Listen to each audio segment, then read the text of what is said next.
Hello everyone, myself Anand Dwivedi. Welcome you all to the e-learning platform of St. Michael Academy, Betia. In previous class we studied how the government reacted to the needs of Tamil people in Sri Lanka. But today in this class we are going to focus what happened in Belgium. The government of Belgium, how reacted to the need of the people, let us try to understand. So the topic for today's class is accommodation in Belgium. The Belgian leaders took a different path.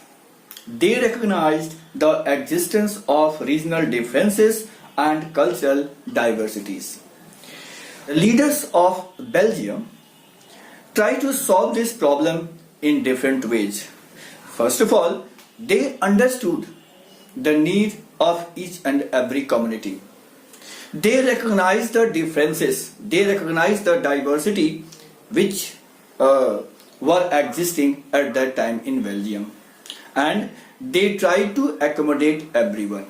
उस समय Belgium में जो भी communities के लोग रहा करते थे उन सबको एक साथ लेकर चलने की बात सोची बेल्जियम के लीडर्स ने।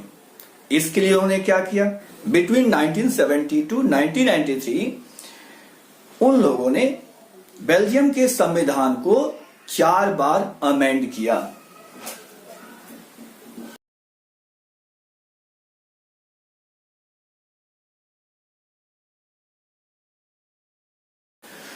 So, between 1970 and 1993, the constitution was amended 4 times.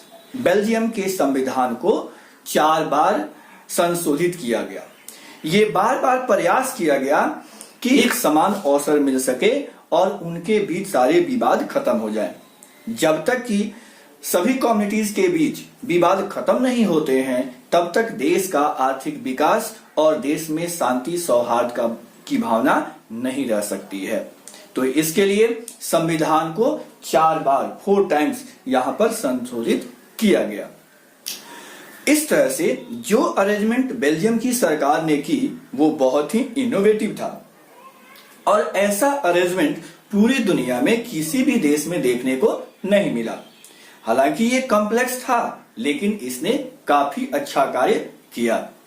तो आइए समझते हैं बेल्जियन मॉडल ऑफ गवर्नमेंट में कौन कौन से फैक्टर शामिल किए गए, कौन कौन से एलिमेंट्स हैं जिन्होंने बेल्जियम में बिल्कुल एकोमोडेशन डेवलप कर दिया और सभी लोग एक साथ रहने लगे। The constitution prescribes that the number of Dutch and French speaking minister shall be equal in central government.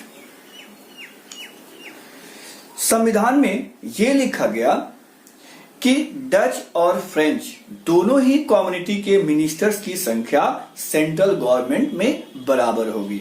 It means equal number of ministers in central government.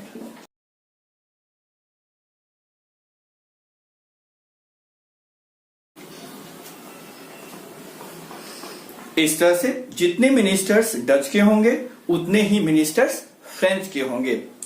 इससे क्या होगा कि दोनों के बीच जब मिनिस्टर्स बराबर होंगे तो उनकी विवाद प्रायः खत्म हो जाएगी।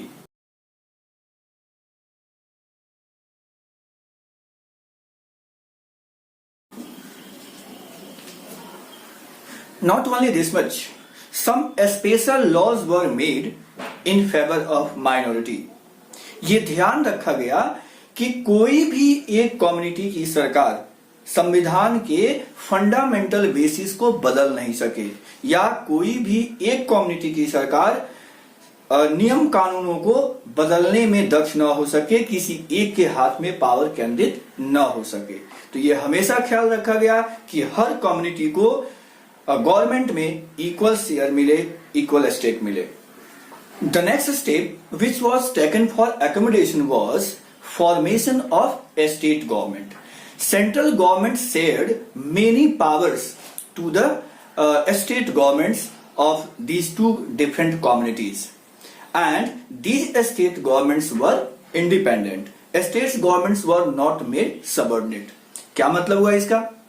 यानी सेंट्रल गवर्नमेंट ने पावर शेयर किए स्टेट गवर्नमेंट को, और दोनों ही रीजन में, एक वेलोनिया रीजन था और दूसरा फ्लेमिश रीजन था, तो इन दोनों ही रीजन में जो स्टेट गवर्नमेंट बनी थी उस स्टेट गवर्नमेंट को सेंट्रल गवर्नमेंट ने पावर शेयर किया, और इस तरह से स्टेट गवर्नमेंट एग्जिस्टेंस में आया। और स्टेट गवर्नमेंट जो था वो इंडिपेंडेंट था।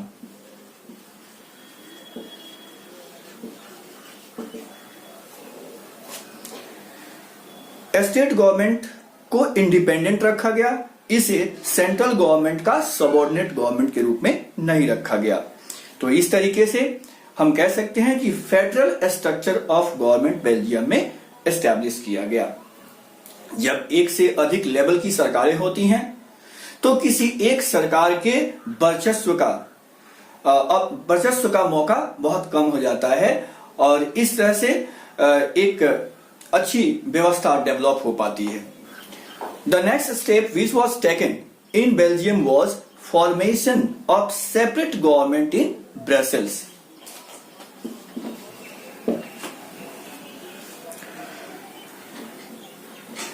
ब्रसेल्स में एक सेपरेट गवर्नमेंट फॉर्म की गई। जैसा कि आप जानते हैं, ब्रसेल्स बेल्जियम का कैपिटल सिटी था, और यहां पर एथनिक कंपोजिशन पूरे देश की तुलना में बिल्कुल ही डिफरेंट था। तो यहां के लिए एक अलग से व्यवस्था की गई, इसको गवर्नमेंट ऑफ ब्रसेल्स कह सकते हैं। The same method of governance was followed in Brussels also.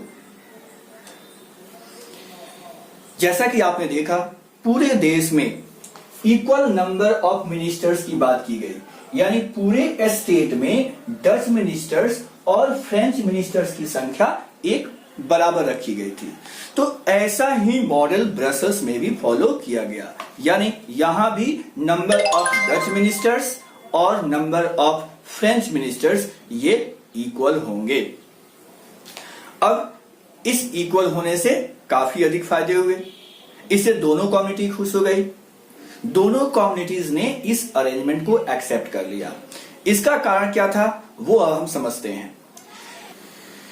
जिस तरीके के गवर्नमेंट स्ट्रक्चर्स सेंट्रल गवर्नमेंट में यानी पूरे देश की सरकार ने फॉलो किया, वैसा ही सिस्टम ब्रसेल्स में भी फॉलो किया गया, यानी ब्रसेल्स में भी नंबर ऑफ मिनिस्टर्स डच के और फ्रेंच के बराबर होंगे।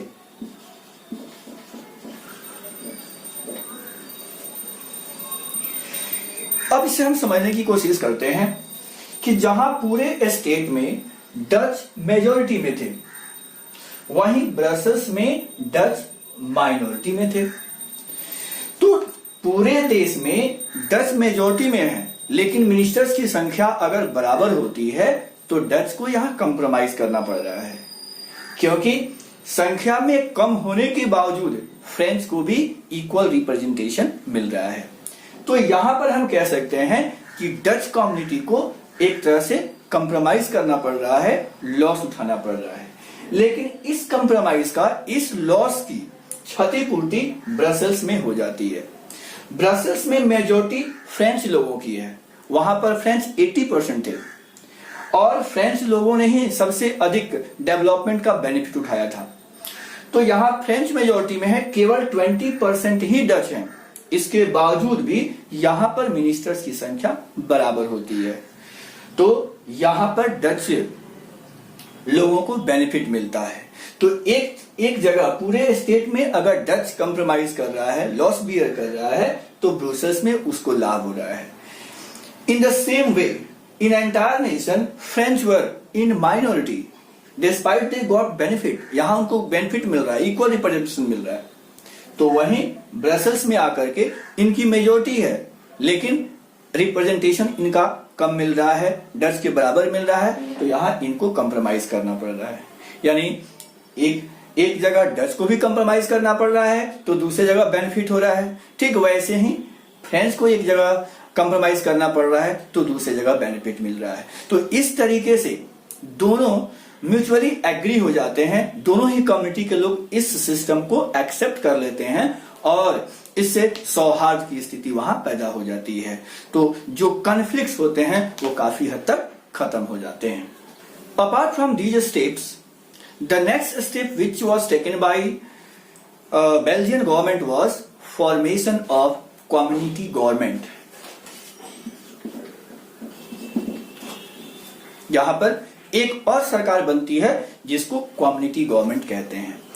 And the leaders of community governments, or we can say representatives of community governments, were elected by the members of that particular community. It means Dutch representative will be voted only by Dutch people, and the representatives of French will be elected by the members of French community only. In this way, community government got existence here. Community government यहां बनाई गई। Community government का चुनाव कैसे होता था? तो Dutch representative के लिए या डच गवर्नमेंट के लिए डच कम्युनिटी के लोग वोट देंगे, और फ्रेंच कम्युनिटी के रिप्रेजेंटेटिव के लिए या गवर्नमेंट के लिए फ्रेंच कम्युनिटी के लोग वोट देंगे। तो इस तरीके से अपने अपने कम्युनिटी के अपनी अपनी सरकारें यहां बनी, जिसको कम्युनिटी गवर्नमेंट कहा गया।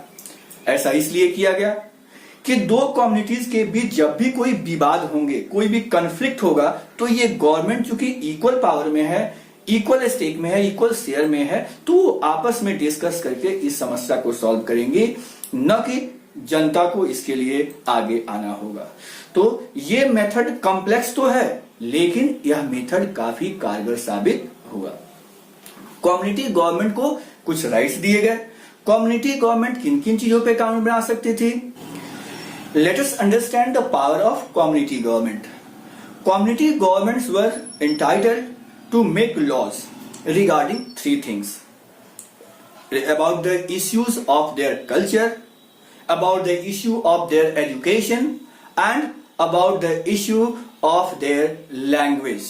So, the issues related to these three factors, the laws formation right was given to community government.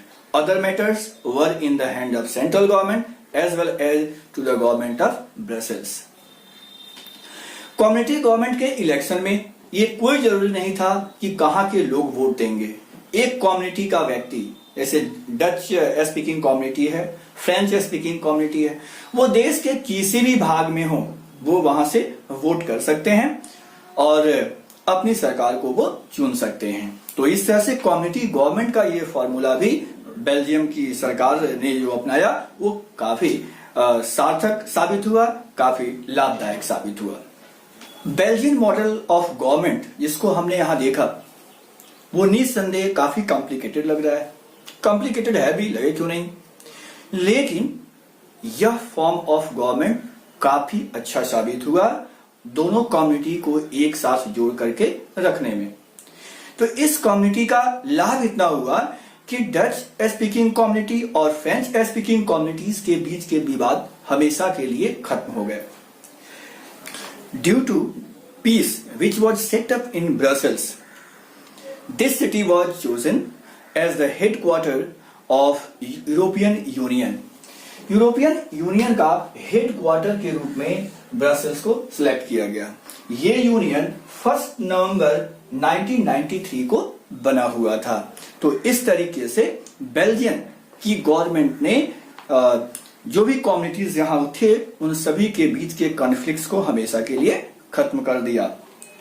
तो हमने इस 2 एग्जाम्पल से ये जाना कि श्रीलंका में चूंकि सरकार ने हर एक कम्युनिटी को इक्वल इंपॉर्टेंस नहीं दिया, तो उसका परिणाम क्या आया?